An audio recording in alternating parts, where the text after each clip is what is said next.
Leftists, they want to change the narrative, change the nature of this uprising only about inflation, food price, and this is the slap on every Iranian face. They've been fighting 47 years against this brutal Islamist communist country. Iranians are fed up with this brutal regime. Let me give you a couple of examples of this regime. We are talking about a regime that if you are some sort of you're affiliated to some sort of other political view, or you just converted to Christianity, and if you are a lady and you are a virgin, the Sharia law is telling the prisoner to rape you before the night that you're going to be executed, because a virgin will go to heaven, but you deserve to go to hell. That's what Iranians are fighting with.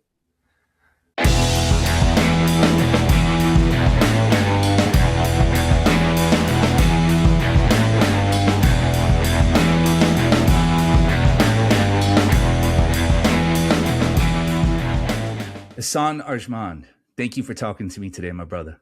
Absolutely. Thanks for having me. Well, I've been looking for somebody to talk about this subject with. Of course, right now, it is virtually impossible to find anybody in Iran who has access to the internet, who can talk about what's happening on the ground there. But our mutual friend, Payman Askari, sent me your way, said, you're the guy to talk to. I trust Payman pretty much as I trust anyone. And he put us together. So I wanted to start our conversation by talking a little bit about yourself, your background, and your history. Can you talk about your experience growing up in Iran, when you came to Canada, and what brought you to the country? Absolutely. So I was born in Iran. I grew up in Iran. I went to elementary school and high school, and I did my bachelor and master's in Iran. Basically, growing up in Iran, I think after 1979 revolution, they were trying to create a generation very similar that what you see in brainwashed communist countries. Every morning they made us chant to death to America, death to Israel. You turn on the TV, everything was about the imperialism is falling apart. United States has no future. Israeli people are the monsters. So they were trying to brainwash people to basically create a generation of hate. But at the same time, Iranians, because of like 3,000 years of ancient history and because of their rich culture, every single minute and every single day, Iranians, they were fighting back in every street, in every alley. They couldn't, and we didn't back down, and you see, like every 2-3 years, there is a massive movement going on in Iran. Just 3 years ago, there was a women life freedom movement in Iran that almost 500 people, they were killed by this brutal regime. 3 years before that, almost 2,500 people were killed on the street. And I'm talking about they're killing the best of the best. Like they were killing people, the nicest, kindest, most caring, most patriotic people that you can think of.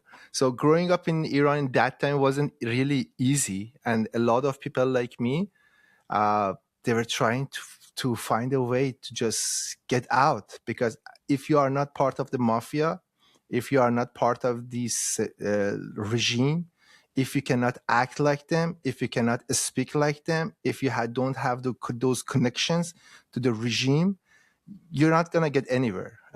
So a lot of people like me, they had no choice other than find another country to go there and start their lives. And I have to mention that I'm grateful to Canada. I came here as a PhD student, although I finished as a second master. I came here, I got the best education, I found the best job.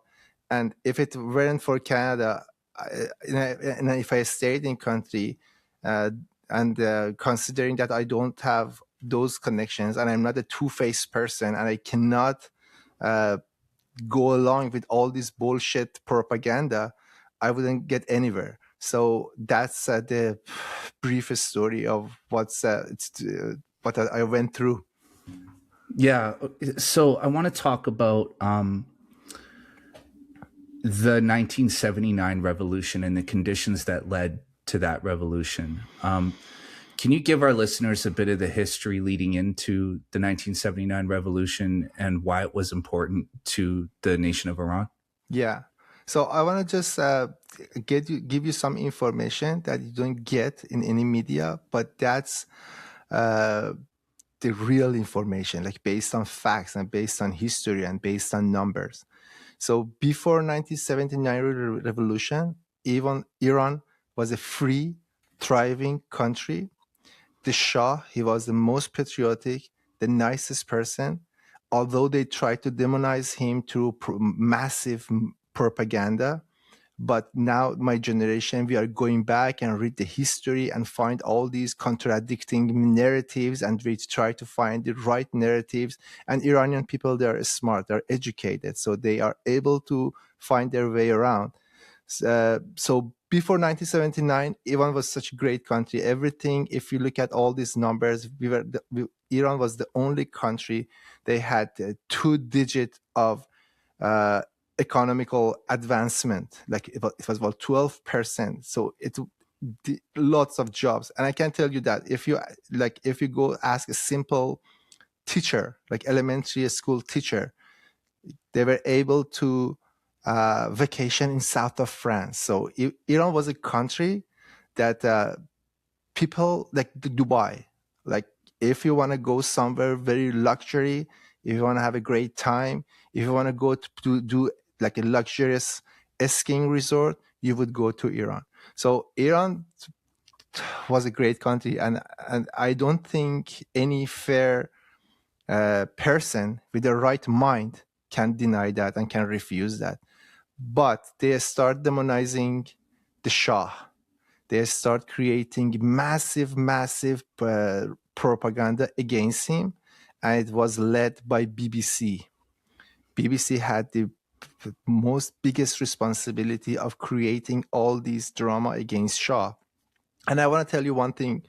There was groups, communist groups in like opposing Shah. So basically their goal was Iran become another Soviet to Soviet country, become another Soviet member. And at the same, and so just take them in one side, and they were opposing Shah. And those are like the globalist people. They were those people that say, "Oh, the Iranian oil must go to Russia for free because we are part of the same cause. We should establish the communist ideology." So they were hardcore communist group on one side, and on the other side they were a hardcore Islamist group.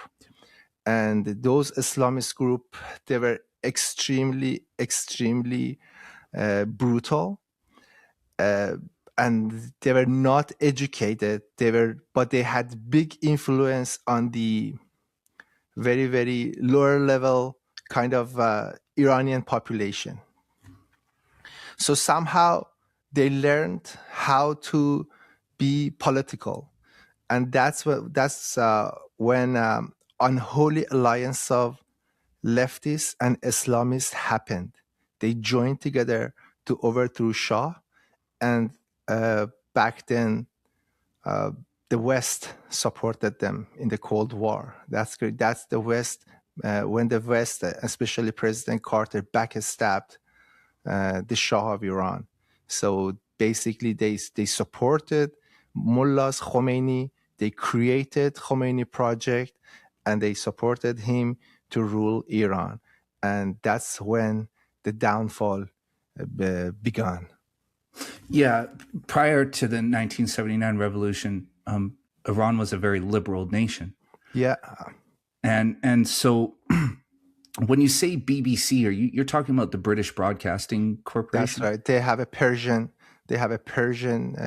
dedicated Persian language media, and they're spending so much money, and they create, and they're still, although they've been exposed to many Iranian, they don't have that credibility anymore.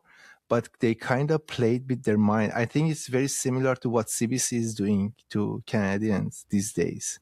As the first news is Orange Man bad, the second news is Palestinians are suffering, and the third news is, oh, Canadians, they don't like United States anymore. They don't travel there. They're not going to tell you because the economy problem, because the value of dollars could be a factor in here.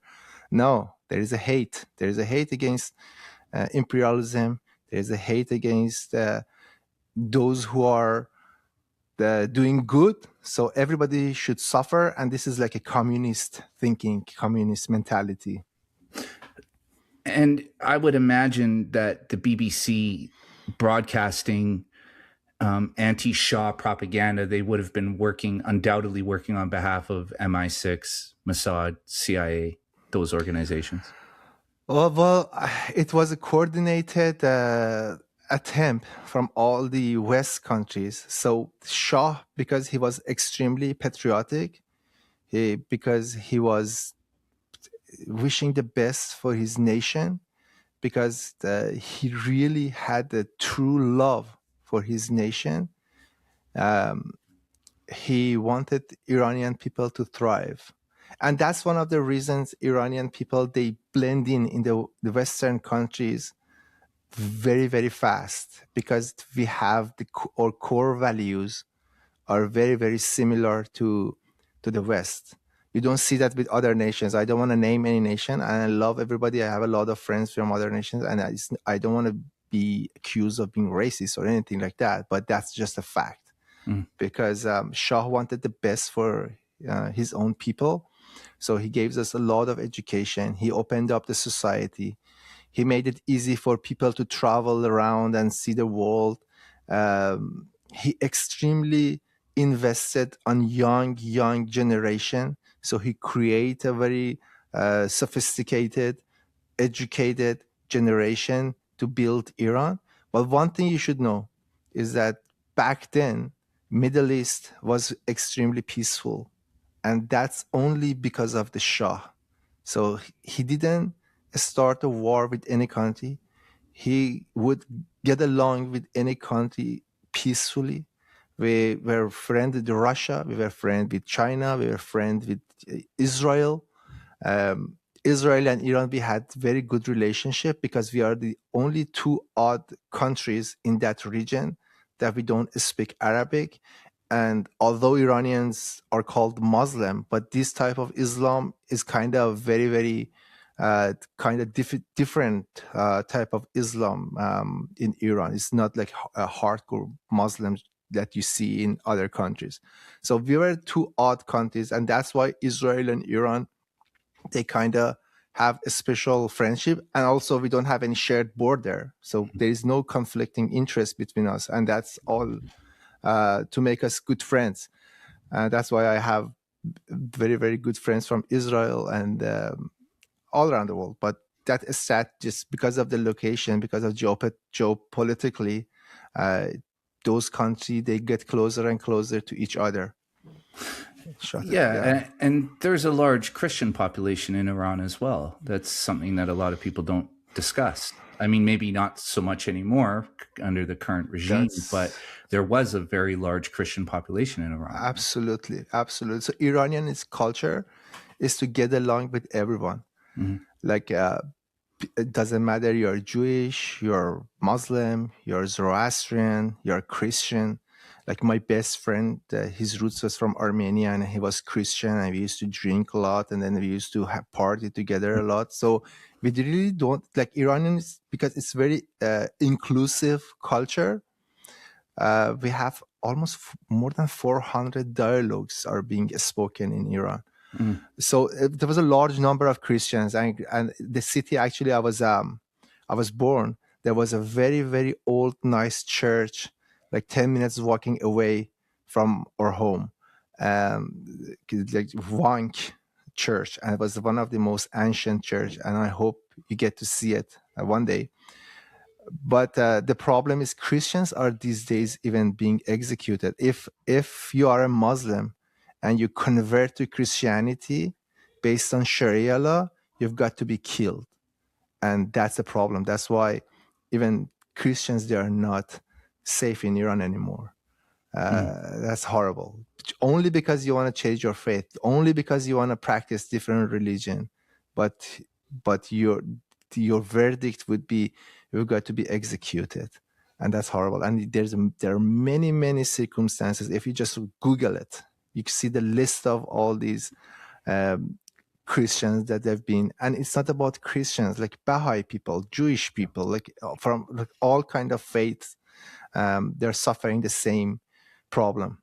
Yeah, and the grand irony to the revolution in 1979, which you alluded to earlier, is that you had these two competing ideologies that combined in order to overthrow the Shah. You have the fundamentalist Islamic, the fundamentalist Islamists, and then you have communists. And after Khomeini assumed power, he crushed the leftists and destroyed them. Yeah, most of them.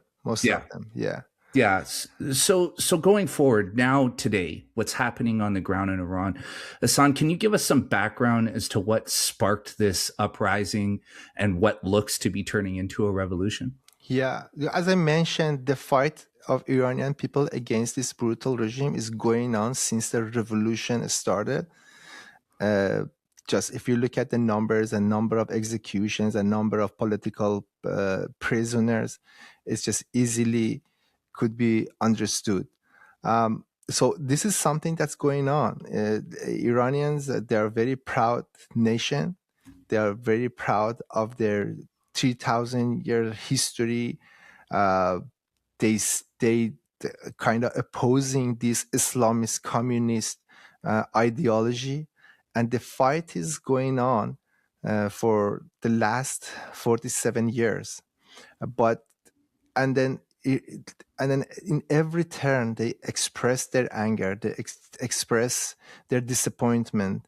But what the government do to them is just execute them, kill them, exile them, and then all these repression that the government is imposing on Iranian people hasn't been effective. It hasn't been effective. Iran is still fighting. This time around, we call it national. Before I tell you about this time around, so in communist countries, in order to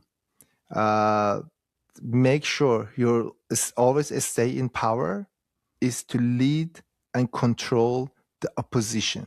Yeah. So every time there was an opposition, there was a person that somehow affiliated with the regime, somehow snuck into opposition, and somehow changed the narrative of Iranian movement.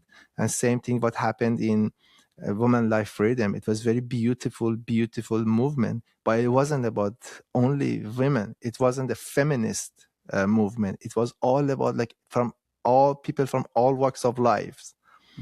Like we had like men, women, different ethnicity, different cultures. Like they all came together that say, oh, we have only one flag, we are one nation, and we've got to make it right together. So they want to somehow leftists, they kind of get into, because they have media, because they have money, they kind of get into Iranian movement and they want to distort it or change the narrative. But this time around, Iranian taught their lesson. They rejected, they refused all kinds of interference of the leftist or Islamist figures. Like one of the examples is Narges Mohammadi. So the left supported her massively. They gave her even Peace Nobel Prize. Every time you look at BBC, CNN, you see, oh, Narges Mohammadi said this and said that. But the last time she appeared in front of Iranians, she got humiliated. She said, every Iranian told her that we know where you're coming from. The West, the media, they cannot fabricate a leader just like what they did with Khomeini, and we are fed up with you.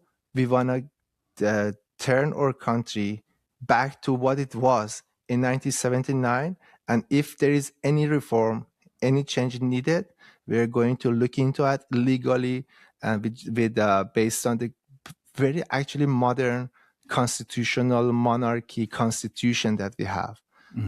It's when I'm reading those, so that's what happens when you have a very unstable country. You get to learn a lot about your history, all these documents you have to read, especially for Iranians, that you don't get unbiased news anywhere. So you have to do your own homework. You have to do your own research. Nobody's going to give you the information. Everybody give you one piece of information. You say, you disappointed me again. It's wrong. It's false. So, yeah. Yeah. You know, what's interesting is you and I connected yesterday, and I had a slot open up today, and you said, let's do it. So I had 24 hours to sit down and catch up on my reading. And even in the 20 minutes that you and I have been talking, you've already refuted 3 or 4 key points that I was reading from sources that I assumed were independent, right? Like that's how prolific the propaganda really is. Yeah. You know, I mean, the story of the Shah, as I read it from a number of sources, was that, you know, he was a repressive ruler, and yes. So, you know, Ehsan, that's what's so interesting about this. And that's why this year I'm taking my eyes off of North America and starting to look around the world, because what's becoming clear to me is that what we know about the world here on this continent of ours is, I mean, narrow at best, superficial. We don't really know what's happening in the rest of the world. We don't really understand the rest of the world. And, you know, you're hearing a lot of American commentators speaking out against regime change in Iran, you know, and, you know, for myself, historically, I have been against American intervention in these parts of the world, because generally what happens is when Westerners, specifically the Americans, get involved, they create a power vacuum, and it ends up creating a worse scenario than it was when they went in. And Iraq is a really good example of that, right? Yeah. But, you know, I'm really torn, because as a free person, I want other people to be free. And if it means that the Iranian people are going to have armed, let's say, air support, as it looks like is going to happen with American fighter jets fueling up in Qatar, if it seems like the Iranian people are going to get free through, say, for example, an American regime change agenda, why is that such a bad thing? I don't know. I mean, what's your perspective on that? I absolutely as somebody who I have a special love for my home country, I cannot see, first of all, I cannot see any other country bomb Iran at all, at any time. But these circumstances, people of Iran, and I'm talking about the best of the best, I'm talking about young parents, they kiss their kids, 2 kids, they kiss them goodbye, and they told their kids that we are going to go out and fight for your future, and they never got back home. I'm talking about professional soccer player. I'm talking about 13-year-old kid. I'm talking about 16-year-old young man, the nicest, the kindest person. I'm talking about the women that they become blind because they use those type of military bullets. I don't know what the fuck they are. So the Iranian peoples are right now, and you know, they went out. They're fighting their fight. They're showing extreme bravery, but they're empty-handed. They are against like ISIS kind of fucking militia. And they're all the same. They're all like Islamist, hardcore people. They brought in people from Iraq, from Syria to kill their own people. This is not Iranian government. So this government, these Islamists, they're occupying our country. That's how Iranian feels. We don't see them as our leaders or as our government. We just see them as some like and if you look at it, Khamenei was born in somewhere in Iraq. Like a lot of these government high-ranked people, they are not even originally Iranian. So when you see all this stuff and the people are fed up, people are being killed, and then you start looking at somebody to help you out, to support you. Like where are our friends, Iranians, that they're being killed in the street, they're empty-handed, the regime is brutal. So and then what happened during Obama and during Biden, whenever these circumstances happen, Iranian was asking to support us, come do something for us. Like these Democrat presidents, Obama, they released billions of dollars to the government, and the government used those money to suppress its own people even more and create chaos in the region, in Syria, in Iraq, and all around the world. They're terrorists. They're literally terrorists. So Iran right now, as much as in the past I was against it, but right now I feel like we need somebody like Cyrus the Great. Like Cyrus the Great, it's a very, very inspiring person, inspiring Shah in Iranian history, where he basically went to Jerusalem. He brought, like with all kindness and generosity, brought back these exiled Jewish people, helped them to build their own temple. So we are looking at someone to work with the Shah, to support Iranians, to overthrow this regime. And it's very beneficial for Iranian. That's how they feel. Iranian feels. Absolutely. Absolutely. That would be personally for myself, that would be the best day of my life when I see this regime is going down. And it would be good for the region as well. It would be good for the whole world as well. Like, as I told you, Shah of Iran was the anchor of peace and prosperity in the region.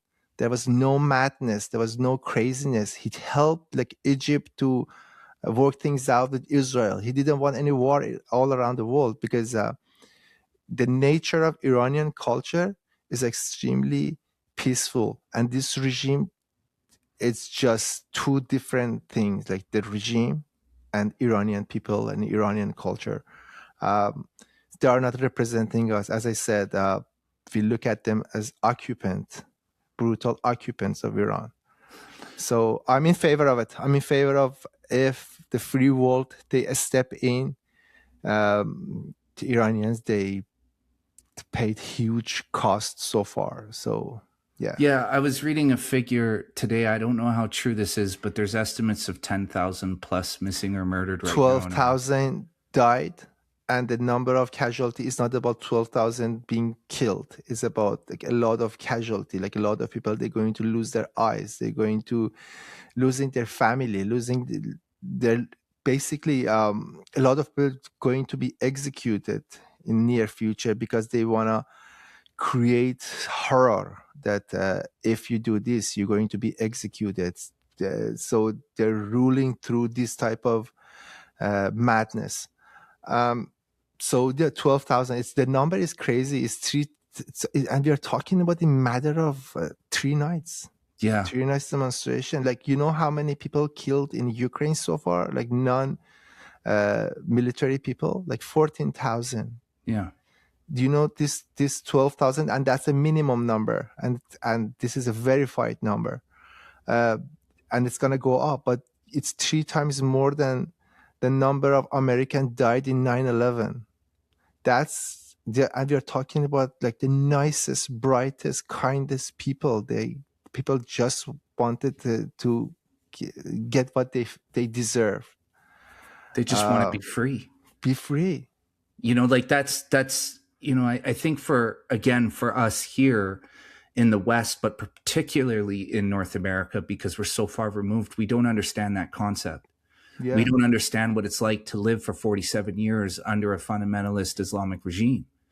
You know, like when I'm reading reports about this uprising, Of course, the story this time around is it started with the merchants because inflation was so out of control that they couldn't sell anything. Bullshit. So Okay. leftists, they want to change the narrative, change the nature of this uprising only about inflation, food price, and this is the slap on every Iranian face. They've been fighting 47 years against this brutal Islamist communist country.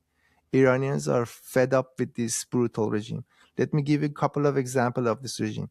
We are talking about a regime that if you are some sort of you're affiliated to some sort of other political view, or you just converted to Christianity, and if you are a lady and you are a virgin, the Sharia law is telling the prisoner to rape you before the night that you're going to be executed, because a virgin will go to heaven, but you deserve to go to hell. That's what Iranians are fighting with. This is the type of brutality. This is level of and shame on every country that they are making deals. They know these facts. Let me give you one more example. They kill like 13-year-old, 14-year-old. So a friend of mine lost his nephew. He was 13, and he was the only kid. So they killed that person on the street with military bullet. They kill their own people.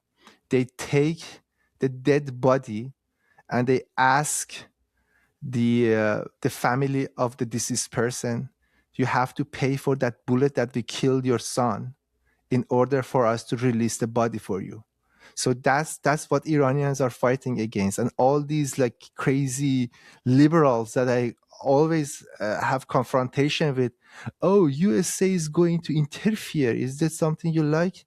Absolutely. Absolutely, a dumbass. That's what I like. Yeah.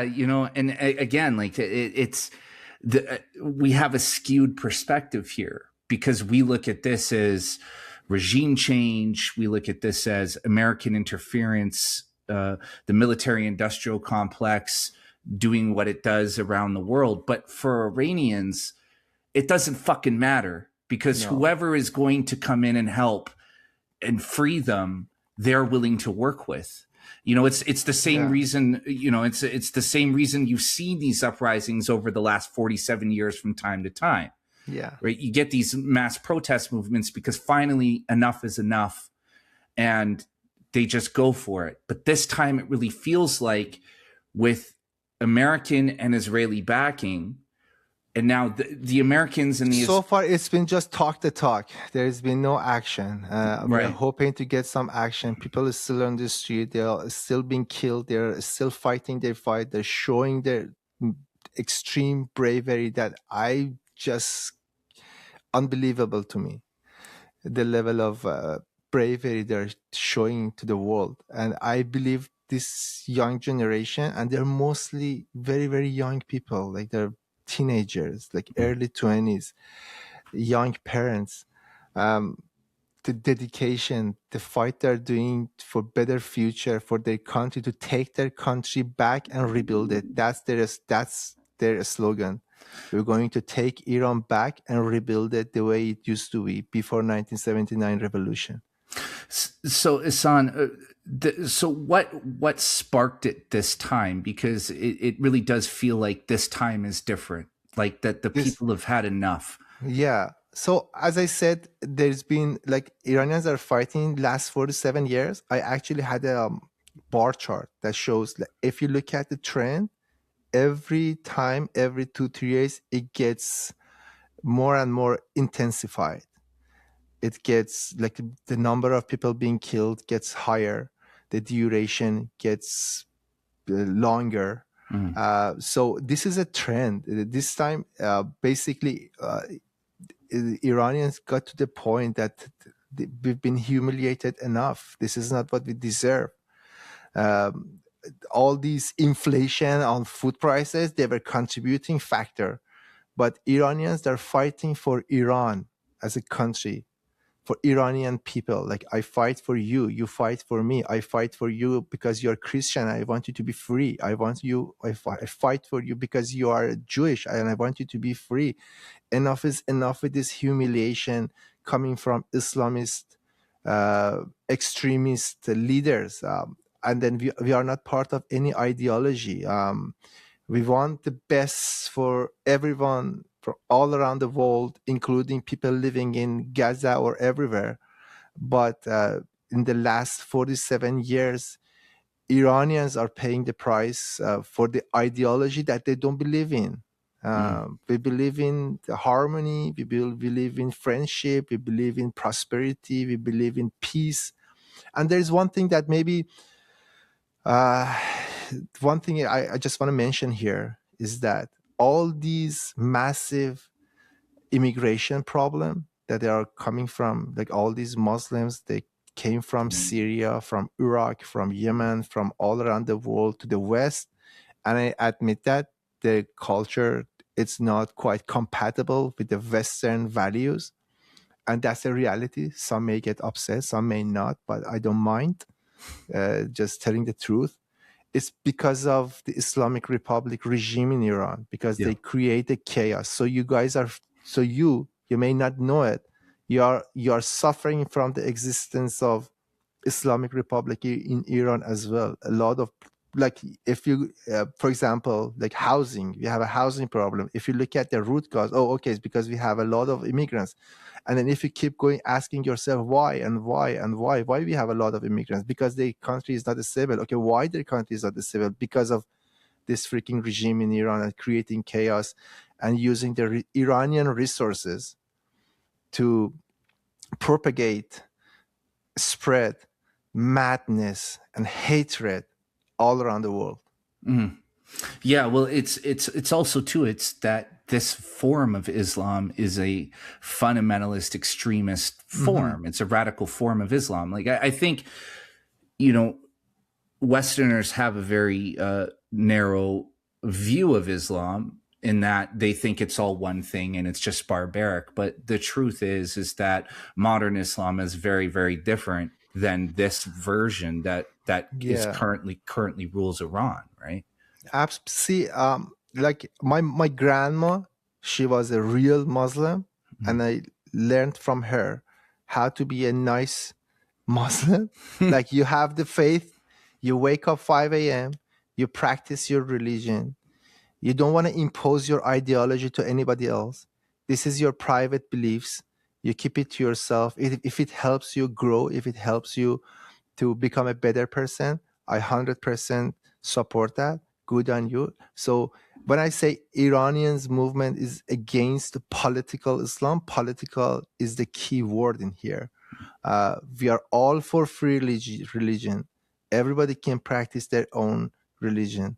But if you want to impose, if you want to use that barbaric 1400 year ago Sharia law for someone like me, of course I'm not going to tolerate that. Well, it's just, that's crazy. I mean, a stone a girl because having a sexual relationship with someone else, cut somebody's hand because he's accused of being a thief. Are you kidding me? So that's what it's extremely, but this is a Sharia law. If you want to use the Islamist rules as part of the governing system, as your policies, is barbaric, absolutely barbaric. And I think it applies to all religion. I mean, you get the best out of everything, but the problem is with Islam, it wants the dominant. It was to dominate the world. It was to, that's somehow, and that it needs to be stopped. It's, and for people who want a comparison, something that's relevant to them, I mean, this would be like, Roman Catholicism from the Middle Ages, reappearing in today, and millions of people following it. And, like jihadi Islam is exactly what you said. It's this thousands of years old version that doesn't apply to the modern day. Like, you have to update your belief system. And that's what I Yeah. mean when I say there's a difference between this radical Wahhabism and modern day updated Muslims, Islam. of Yeah. course. Yeah. Yeah. It's the same as anything else. It's just you have this very barbaric ideology that, for whatever reason, has flourished in that part of the world and managed to exist and even experience a resurgence over the last 50 years. And see, in my view, just knowing a little bit about the history, I view that resurgence as being a bit of blowback against American interference and hegemony in the Middle East. Mm-hmm.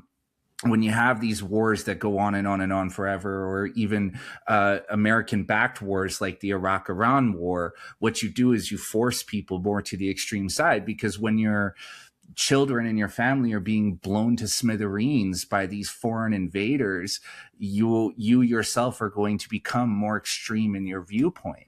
And so, what's interesting about what's happening right now in Iran is that I actually see this as an opportunity to create a more unified world, because if we can get rid of Khamenei and the regime, then there is a high probability that whoever ends up becoming, or if the Shah returns to Iran, then we will have friendly relations between Iran and Israel, Iran and America. China will be taken out of the picture, right? And you create a more stable region. That's the hope, at least. Now, the question I wanted to ask you is that, with Israeli support for this uprising in Iran, is there any concern that this uprising is part of almost a deceitful plan? Is it that it could be part of the greater Israel project? Do Iranians have any concern there around that? Absolutely not. The Iranians and Israeli, during Shah time, they had the best relationship with each other. No, we don't believe that, and I don't. And I have some Israeli friends. It's just something that, well, I don't think I cannot be certain. Nothing is certain in the whole world, but I believe it's not. It's not the case for Iranians, especially Iranians and Jewish people. They have a very ancient bond. As I said, like Cyrus the Great, he fought for the Jewish people.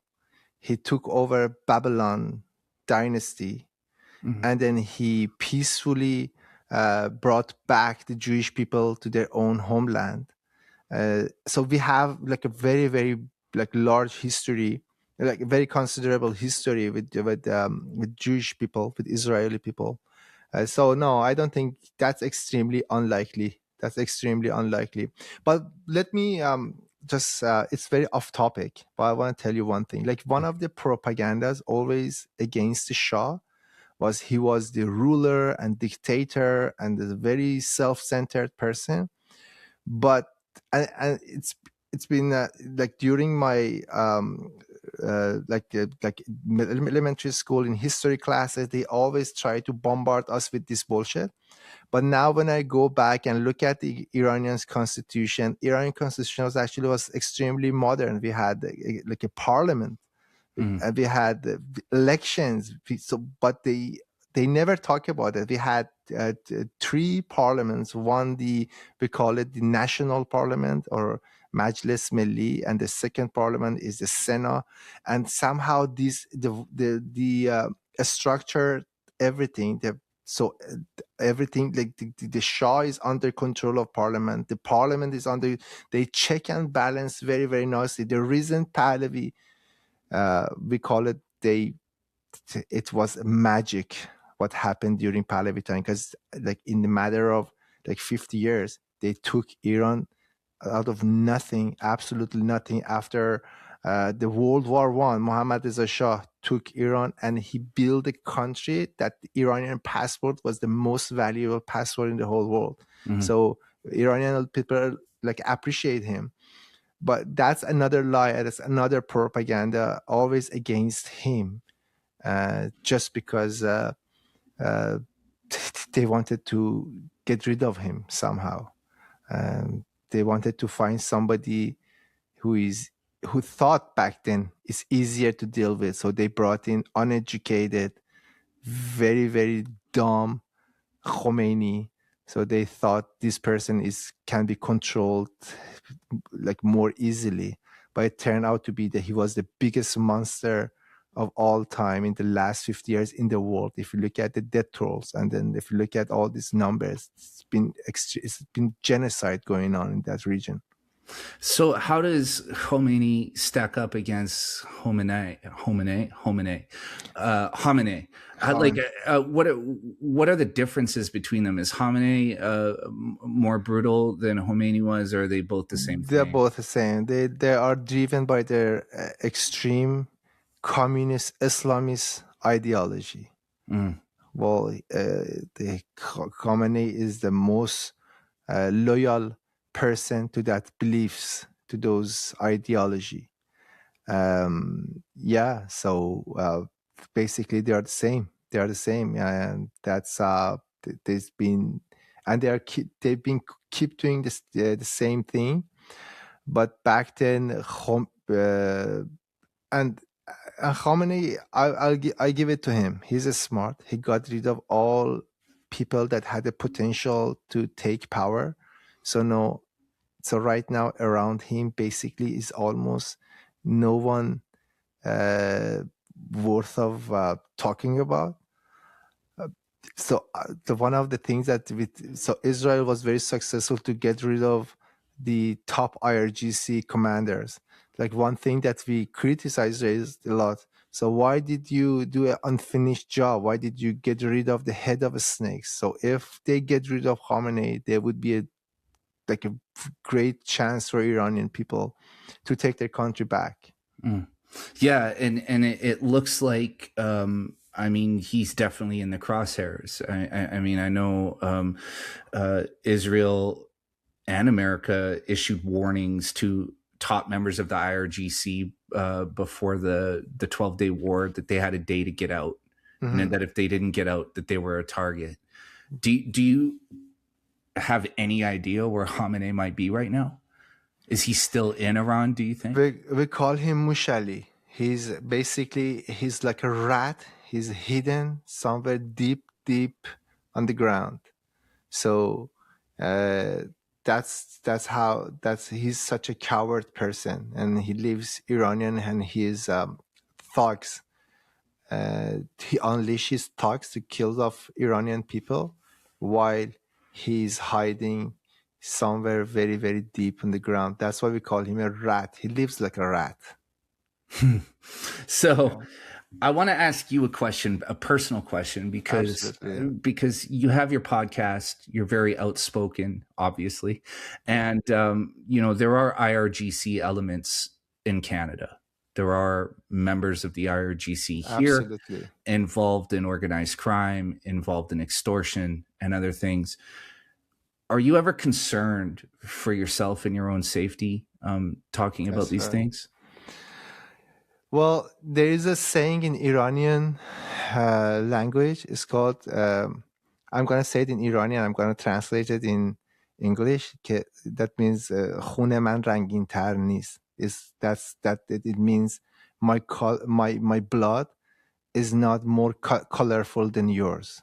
So when a lot of people are being killed in Iran, when 13-year-old, 16-year-old, 19-year-old, it doesn't matter. I'm one of many. And it's not about, as I said, this is like a national uprising. It's about to take the whole country back.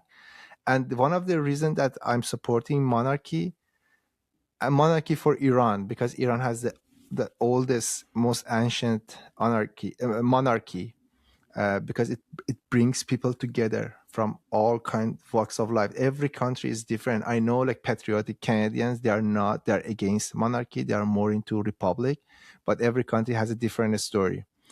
And then we look at Iran that came to us from old generation, like 3,000 ago up to now.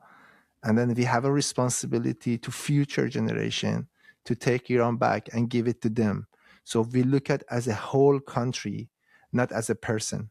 So that's why that's where all this bravery of Iranian people coming from, because they want to take. You will never go and die for the price of egg or price of yogurt. There must be a much bigger cause for you to risk your life. So that's what's happening in Iran. Iranian people, they are fighting. They're being killed just because they want to make something stupid and wrong happen 47 years ago to make it right. Yeah, I saw this really moving video. I'm sure lots of people have, because it's, millions of people have viewed it, of a woman. She must be in her 60s with a bloody face. Yeah. And she said, I'm paraphrasing here, but she said, I'm not afraid. I've been dead for 47 years. Absolutely. Fuck. That's the thing I wish we could broadcast on the side of every building in every city in this country so people could see it, to understand where this is coming from.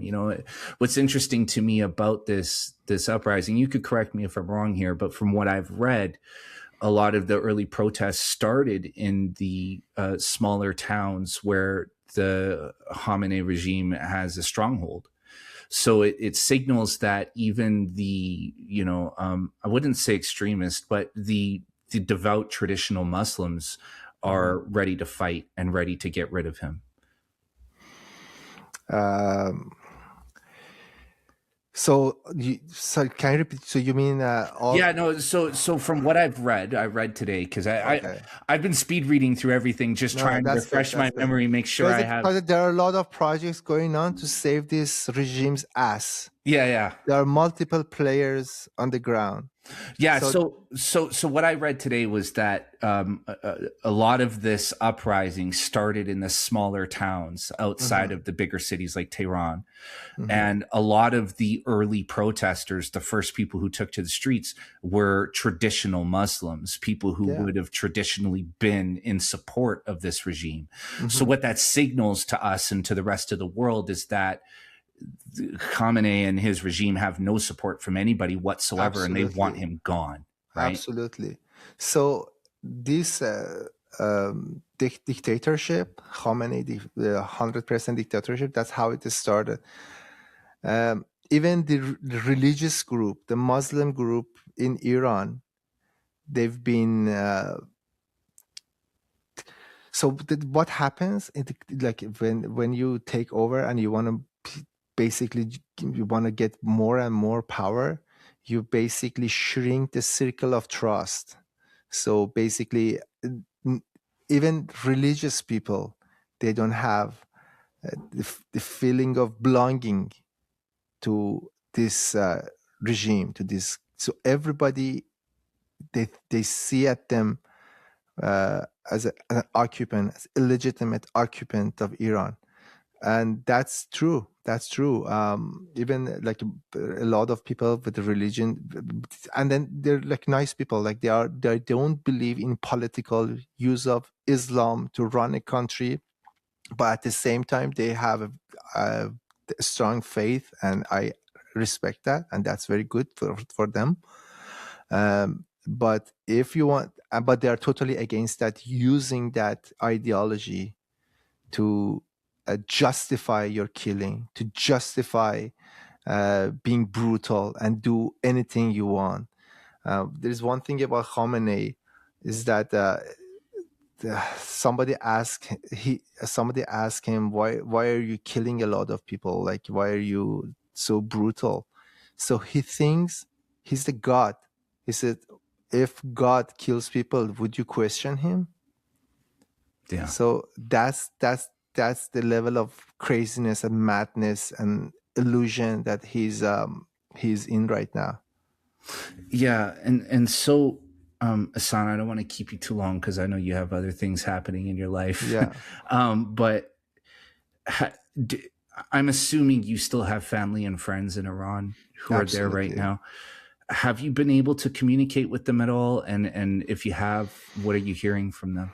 So that's the crazy part. So that's what's makes us worried um, a lot. So I don't get enough sleep because I'm worried about my friends. I have cousins. I have, as I said, I came here in my early 20s, so I have a lot of like childhood friends and nephews and cousins, and I'm trying to get a hold of them, but unfortunately, I haven't been, and that's extremely difficult for me. And I'm hoping it doesn't affect my job, my work, but it's just something that being Iranian these days, the price that we are paying, but it doesn't matter. Like we are looking at the end goal here. Like we are being determined to be united and get it over with, like take the country back and to become the Iran that we are all proud of. Yeah, I mean, even just seeing that lion flag go back up in the air in the streets in Iran must be a powerful thing to see, right? Yeah, absolutely. Yeah. Absolutely. And I mean, for people who don't know, Iran is one of the oldest civilizations on earth. Yeah, So, this is a huge moment, not just for the nation of Iran, but for the world in general. absolutely. I don't think people really can quite put together how big this really is. That if the citizen uprising with American assistance can oust Khamenei, you are going to restore, if it's done correctly, balance to that region. Now, I guess final question, Ehsan, and you kind of answered this, but what do you want to see come out of this? What's the ideal scenario for Iran once the dust settles around this? I'm hoping that Iranian. So I'm be honest with you, Iranian people, they lost hope in any opposition other than the Shah. So during these 47 years, we saw whoever came as an opposition, as somebody, they were affiliated to the regime directly or indirectly. The only person Iranian trusts to uh, take the country back right now is the Shah. He carries Pahlavi brand that Iranians highly respected among Iranians. He has like a great credibility. We are hoping that, and he's the most trusted person because he's never been part of this 47-year-old madness. Every Iranian political figure somehow has been contributed to this 47 year of suppression in Iran. So we are hoping that eventually the regime collapse. He comes to power because he's trusted, and then we're gonna have our constitutional monarchy back. We have the parliament in matter of 2-3 months. And that we believe in him. He believes in democratic person. He's a extremely democratic person. So, and then let Iranian decide their future. Let this new generation decide the future. He's the only guarantee for us that we get to that secular democratic in Iran. There wouldn't be any tyranny in Iran anymore. And that's, I would say, based on the numbers that coming from the Islamic Republic, 80% of Iranian people, they're supporting him, supporting the Shah, the return of the Shah. And then Shah for Iranian is more than uh, just basically a political figure, because he carries like 3,000 years of history, and that's something that Iranians they're very proud of. So Iran wants to keep this monarchy, bring back the monarchy to Iran, and bring back what they deserve. Bring back the Shah, Mohammad Reza Shah's vision. One of the most important beliefs of Mohammad Reza Shah, and he kept saying that, he said, I believe Iranians deserve to be among the top 5 countries in the world from like all aspects, and that's what he was working towards, to get Iranians there. But unfortunately, the unholy alliance of Islamists and communists happened, backed by the Western countries, and overthrew the Shah. Thank you so much for your time, buddy. Oh, Ehsan, I would keep you for hours if I Yeah. didn't you feel like I was gonna wear you down and steal all your energy. I mean, No. see, for me, like I've never been to Iran, but I understand the heaviness of the situation. And what I really want to do is I want to talk to people like you, so that people who listen to my podcast, we have a lot of American listeners, and I want Canadians and Americans to hear this, to understand that this isn't a game. This isn't just tweets, on your screen. Absolutely. Like these are people's lives. Like right now, like you said, you're having a hard time sleeping because the people you love are in the middle of this, and it's like the Khamenei regime just turned the lights off, and you're just waiting for the lights to get turned back on and figure out if the people that you love are alive or dead. That's a really terrifying situation to be in, right? Absolutely. And so, part of my mission is to bring these stories to the people so that they can hear what's happening in other parts of the world. And Ehsan, it was an honor to talk to you, my brother. I'm very, very grateful that you took the time to talk to me today, man. And it was my pleasure speaking with you as well. Yeah, dude, I am, as a Christian, I'll be praying for the people of Iran. Again, as somebody who is a longtime student of geopolitics, I've been torn in terms of American intervention and interference. But like I said earlier, I just want people to be free. And if this is the only way for the Iranian people to find freedom, then so be it. And I hope that once this is over, the Iranian people get the constitutional monarchy they want. The United States doesn't try to jam some form of, democratic system that doesn't fit with the Iranian culture in there and create a power vacuum that makes the situation worse. But for now, Ehsan, I really hope that your family and friends are okay, and that the Iranian people will find freedom again. Thank you, my friend. Ehsan, before we get out of here, can you please tell everybody where they can find you and where they can listen to your podcast? Absolutely. My Twitter is where I'm mostly based off of. EHS_ARJ, or I have a Chanteh podcast, CHATEH podcast. I have a YouTube channel as well. But yeah, there you go. But I'm mostly on Twitter. Twitter is my platform. That's where I found you, brother. As soon as Payment said your name, I went looking for you. So, Ehsan, once again, man, thank you so much for your time today, my brother. And listen, I would love to have you back on. I want to expand on this conversation. I would love to talk to you as the story develops, get your input, and just hear more from your point of view. Absolutely. Anytime. All right. Well, until then, my brother, thank you. And we'll talk again. Thank you so much. Have a good one.